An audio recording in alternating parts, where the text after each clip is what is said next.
As I think about our Lenten journey this last 40 days, I can't help but to try to qualify whether it was a good Lent or a bad Lent. And I'm not sure one can really do that well. I look back on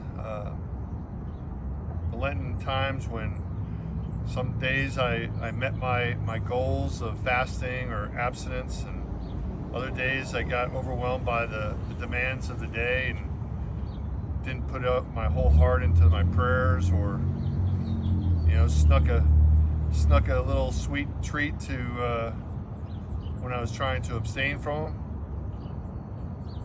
them. Lent this year was a lot of highs, but a lot more lows for me than normal.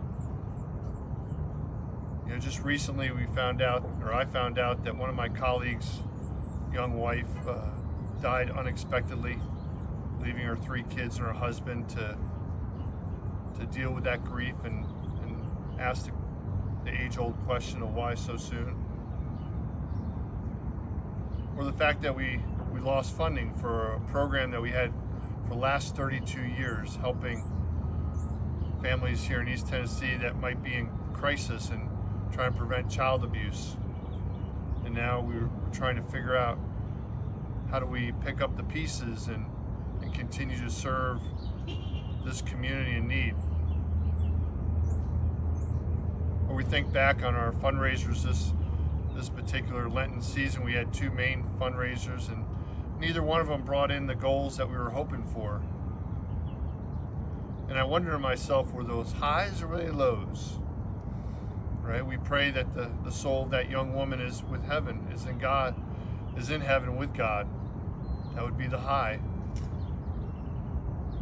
We look back and we think that maybe the time for that program is over. Maybe we don't need it.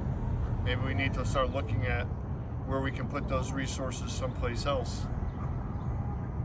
We can look at our fundraisers that maybe we have enough, and we'll just do with what we have.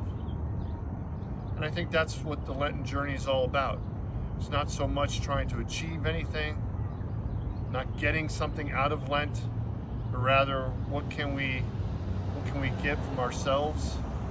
How can we grow in whatever circumstances that we're living in?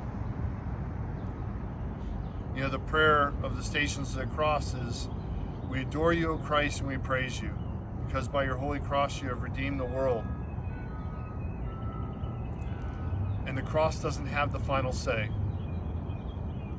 As we celebrate Easter this year, we look at the rising sun, the fresh air. We recognize that the cross doesn't have the final say.